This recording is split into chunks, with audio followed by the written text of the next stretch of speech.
Hey Waffle Gang, I do hope you're well. My name is Mark and today we're checking out some more Reddit stories, and if you do love a Reddit story, why not consider a like, subscribe, maybe that notification bell too, and let's crack on with today's first story. Much love, guys. Now today's first story is titled, Am I the Arsehole for Divorcing My Husband for Being Infertile?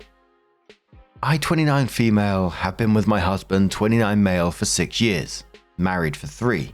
We both came from family-orientated backgrounds and have always wanted kids. We're financially stable and can provide a child an amazing life. We've officially started trying for a baby in early 2023. After months of nothing, I started to get worried. I wanted to get our fertility check then, but he said I was being a worry rat. Let's wait a year of trying before we get any testing. A year was in February, and I scheduled our testing then. The results shocked us. We were both ignorant and assumed I was the one with the issue if there was one. I mainly see women talking about being infertile, so it didn't cross our mind. It could be something else. The doctor calls us, and in one of the worst days of our lives, tells us that my husband has a condition called azoospermia, meaning he has no sperm. In his case, they say that surgery to extract directly from his testicle doesn't seem that it will yield high results, but it wouldn't hurt to try. My husband and I were devastated. I wanted us to explore all routes, him taking the medication and getting the surgery, and if that fails, either a sperm donor or adoption. I understand this is life-changing news, especially for my husband, but since February, he's refused to do anything about it. He said he doesn't want to take meds and get the surgery if it will be a waste like the doctors think. That using a sperm donor makes him feel emasculated, and he doesn't want to raise my child with another man's DNA, even if it's from a relative of his, and that adoption isn't something he's ever wanted. I have no one to talk to about this in real life, since he doesn't want his diagnosis out there. It's been affecting me really bad mentally. There's nothing more I want than to be a mum. I've begged him to go to therapy, and he refuses, saying he accepts it. I'm the one that isn't. Every time I try to start a conversation, he shuts it down by saying that we will never have a child together. He will never be able to be a real dad, so to move on. I know what I want for myself. That's motherhood. I'm willing to go down any avenue to motherhood, but he doesn't want to. I realized this past summer that he's right. We will never have a child together. I had one final conversation with him since he avoids the topic like the plague last night. I sat him down and said I empathize with him about this life-changing diagnosis, and that he doesn't want to get the surgery, which I respect, or use a donor or adopt, but that I want to be a mum and I'm not getting any younger. And if he isn't willing to explore any avenue or go to fertility therapy, then I want a divorce. He broke down saying he can't believe I'd be willing to walk away from our marriage over this. That if the shoe was on the other foot, he would never leave me for being infertile. He says I'm a horrible person and that I'm punishing him for something he can't control. I told him it's not for being infertile. I can work with that, but that is because he's refusing to go down any route to become a parent, knowing that's something we both wanted. He says that I never loved him, otherwise I would never contemplate divorce over kids that don't exist yet. He cried about it afterwards and refused for me to console him. I feel so horrible. But what else can I do? Continue begging him to change his mind or speak to a professional? He only wants bio kids and refuses to do the surgery because it's too much prep, daily vitamins, meds, no hot showers, etc. Am I the arsehole? Oh, that's an incredibly tough and sad situation. It must be absolutely devastating news for the husband, and I think it deserves compassion, but the thing is as well, the title says about divorcing him for being infertile. That's not the case. I think there was multiple paths that were mentioned, surgery, donor, adoption, therapy, and everything's been rejected, even the therapy. And as sad as it is, it's almost turned this situation to one of incompatibility now. You want to be parents together, but he wants to be biological parents or nothing. I do wonder if there is a way to get him into therapy to really explore what's going on here to move forward. But it's incredibly sad. A commenter says, kids are sadly a deal breaker for most. I've walked away from many relationships because I don't want them, and the other person does. In a way, the situation is the same. He's not open to children another way, so sadly your life goals no longer align. It's obviously devastating for you both, but if you stay, you will resent him and probably leave later in life. That's an easy path to children then. Not the arsehole. I'm so sorry for you. Another commenter says, just hopping on this top comment to ask, are you really sure he didn't have a vasectomy and he's been lying to you this whole time? Asking you to wait a year before seeking out testing, refusing to explore further options for himself, and flat out refusing even familial sperm donation or adoption just feels suspicious. Or I've been spending too much time on Reddit. That's possible. Opie says, I never even considered him getting a vasectomy a possibility. Isn't that something he would need to recover from? I never noticed any signs or discomfort. He also really wanted to have kids. We've spoken extensively. I don't think so. Commenter says he refuses to adopt, refuses to look into donor sperm, refuses to try any medical intervention. He refuses to even talk about it. It's not about him being infertile. It's about him being completely unwilling to understand your feelings, much less try to find a compromise to save your marriage. Another commenter says, first off, infertility is a hell of a curveball. And it's clear you're not divorcing him because he's infertile, but because he's essentially slammed the door on all options. That's a big difference. It's not you're punishing him for something he can't control. You're drawing a line because he's refusing to control what he can. You've got dreams and he's ghosting them harder than Reddit hides good posts. If he's not willing to roll up his sleeves and fight for your future family, you're not the arsehole for wanting to find someone who will. It's time to ask yourself if you should sacrifice your happiness for someone who won't even try. Another commenter says, okay, so I can understand some initial reluctance towards adoption or donors. Not getting to have the life he originally wanted had to have been a blow. Even though I think he should at least be willing to consider it at this point 9 months later. But refusing to try the surgery because it's too much prep is honestly bizarre. Like everything he wants is potentially, even if unlikely, in reach, and he's throwing it away because he doesn't want to take cold showers and eat vitamins. Like something is wrong with that. It literally makes no sense. Honestly, I think twice about staying married to someone who is willing to throw away both your life goals over something that small, kids aside. So it was 8 months later that OP updated their post and said, hello everyone. I posted this and shared the previous post last year and received so much amazing feedback that genuinely changed my life. Since no one in my personal knew what was going on, being able to talk about it and get so much amazing advice was great. A lot of the people in the comments opened my eyes up to the possibility that he was refusing the surgery since that would be the final nail in the coffin. That if it failed, that would be the end, and that could be the reason he was refusing to do anything. I took some time after posting that to do some self-reflection on the whole scenario and to go out the situation differently. We spoke about it extensively, and I told him about how I completely understand his fears in not wanting to do the surgery. But I really want us to try a fertility therapist and we could just do one session. It didn't have to be a deep commitment. He agreed and that therapy session went amazing. We both spoke separately and then together and we did 5 sessions overall. You guys were right. My husband was scared to try anything because he didn't want to fail. He was pre-rejecting the rejection. He opened up to me about a lot of fears and anxiety about his diagnosis. We deeply connected afterwards and got even closer as a couple.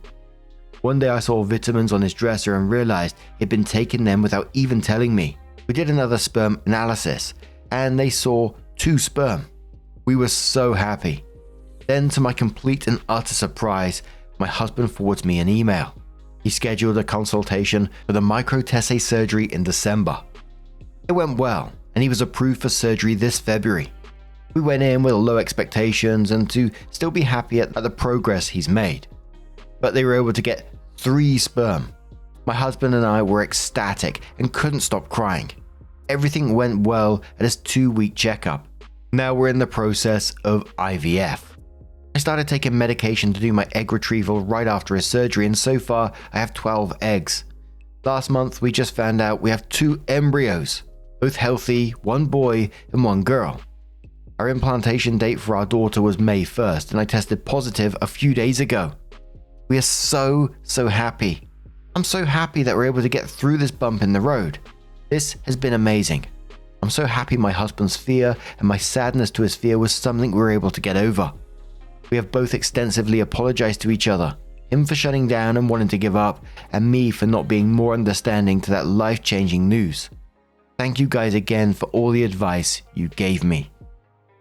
Oh, bloody hell, those onion ninjas. As I'm getting older, I'm getting more emotional. I mean, we only got to the bit him secretly taking vitamins and I was already welling up. But absolutely good on them. I'm glad that therapy and communication is winning the day. And, congratulations, and I can only wish you all the best going forward. But what do you guys make of this situation?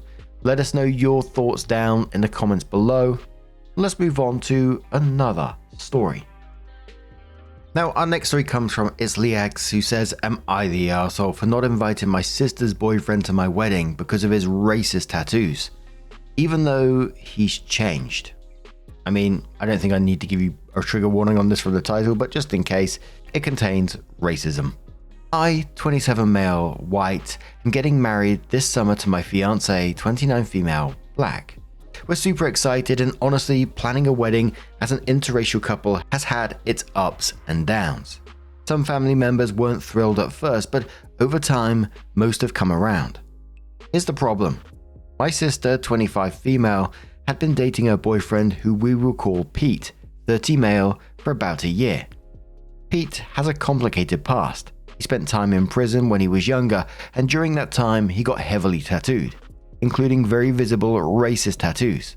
I'm talking swastikas, white power symbols, etc. Now, to be fair, Pete has openly said he regrets his past. He's tried to distance himself from that chapter of his life, and my sister swears he's completely reformed.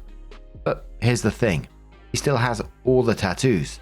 They're on his neck, hands, arms, unavoidable. My fiancé has made it clear she would feel extremely uncomfortable having Pete at the wedding. And honestly, so would I.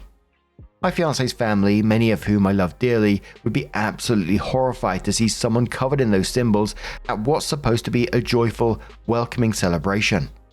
I pulled my sister aside and explained gently that while I appreciate that Pete has changed, his appearance still carries a lot of pain and meaning, and I don't feel comfortable having him there. I invited her, but asked that Pete sits this one out. She flipped out, said I was being unforgiving, that if we believe people can change, I shouldn't punish him forever, and that by excluding him, I'm basically just as prejudiced. She told me if Pete isn't invited, she isn't coming either. Now my parents are involved, saying I'm blowing this out of proportion and risking a family blow up over something that doesn't mean anything anymore. My fiancé says she understands it's complicated, but she's quietly grateful I took this stance. So am I the arsehole for refusing to invite someone with racist tattoos, even though he supposedly left that ideology behind?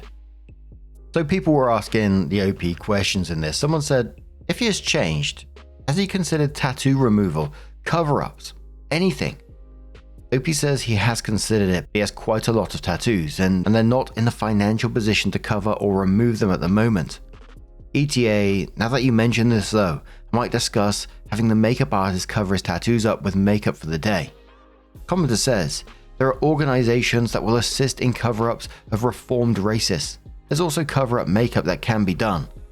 If he can't see the pain those tattoos and symbols caused, he hasn't actually changed. Not the arsehole. OP responds saying, yes, I actually just thought of using makeup to cover them up. It might actually be a nice idea so that he could attend. As for those organizations, would you be so kind to tell me where I can look that up? I'd like to see if there are some local ones that could help. And then some commenters did give a lot of suggestions. Another commenter says a few different initiatives. Cover the Hate was one, also Erase the Hate. It's often just individual tattoo studios doing it. Google the location and Cover the Hate and you should, hopefully, have some luck. And one more commenter says, here's one resource. And then shares a link which is removery.com/services/initiative and says you could also just Google non-profits that cover racist tattoos for free in location and find what you need. But it was a couple of days after that post that OP came in with an update and says, if you haven't yet, then please read my original post on my profile. Hi everyone, thanks so much for all the thoughtful comments and advice on my original post. I really appreciated hearing so many perspectives, and it helped me work through this situation more calmly and fairly. After sitting with it for a bit, I decided to have an open, honest conversation with my sister and her boyfriend, Pete. I explained to them, again, why his tattoos were such a big concern, especially given the context of me marrying my black fiancé. With many black family members and friends attending, I emphasized that it wasn't about punishing Pete or refusing to acknowledge that people can change, but rather about making sure the day felt safe, welcoming, and joyful for everyone present. To my surprise, Pete was incredibly understanding. He acknowledged that even though he's no longer the person who got those tattoos, they still carry real meaning and can cause pain just by being seen.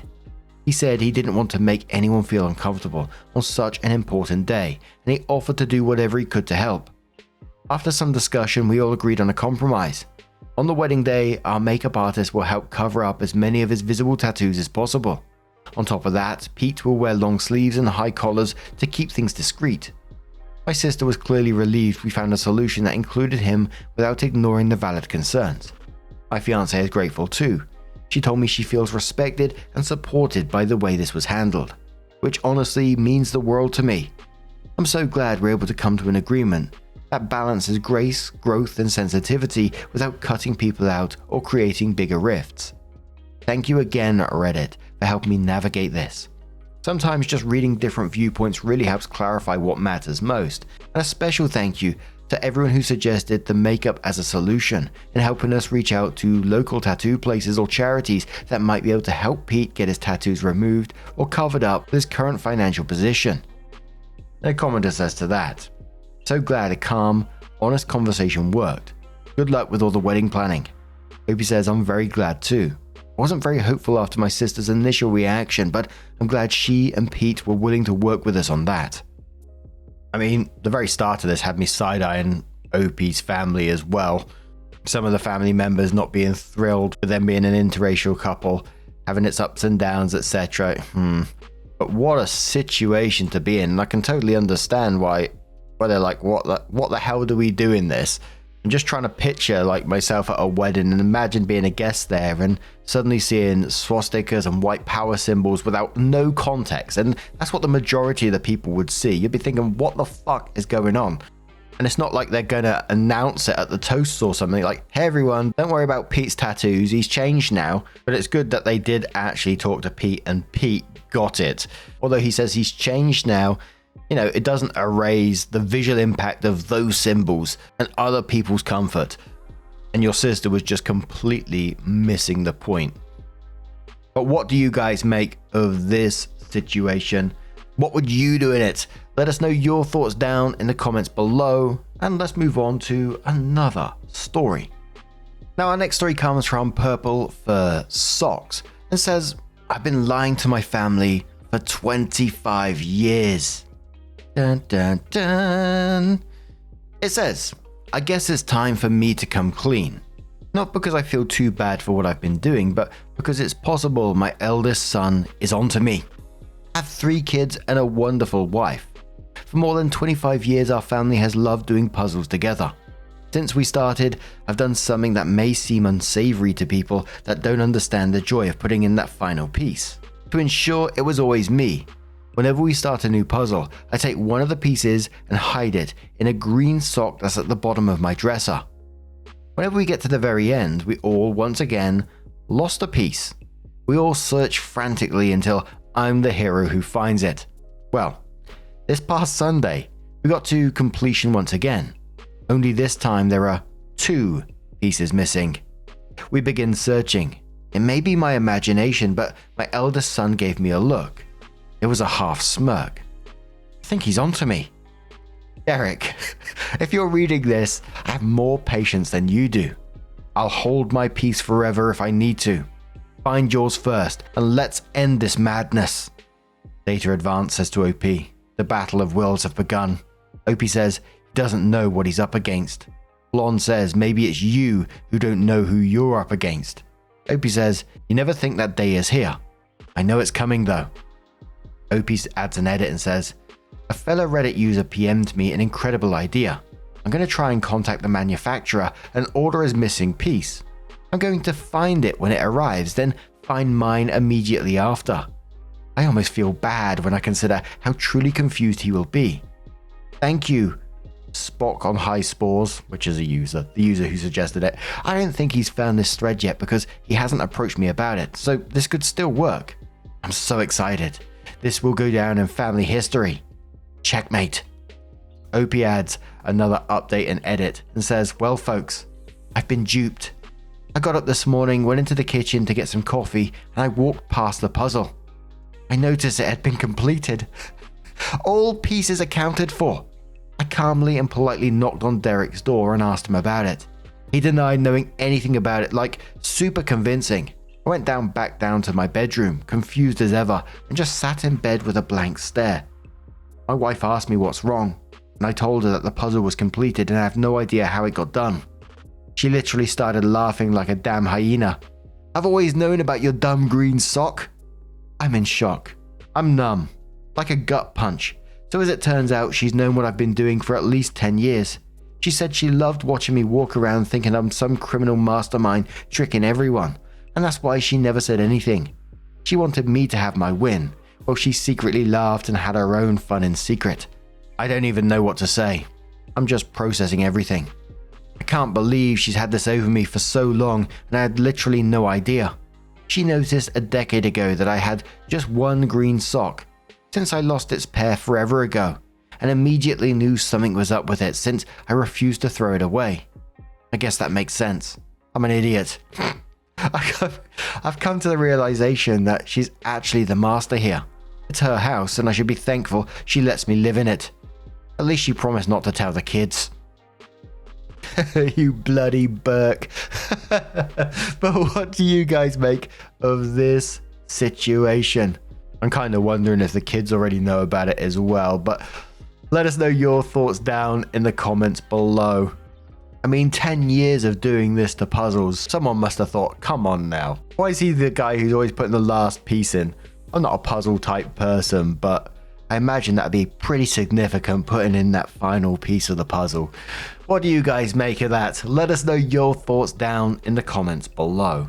And just a huge thank you for being here today, getting involved in the stories, your love, your support, your time. It always means the absolute world to me. So thank you so much. And hopefully I'll see you in the next one. Take care and much love.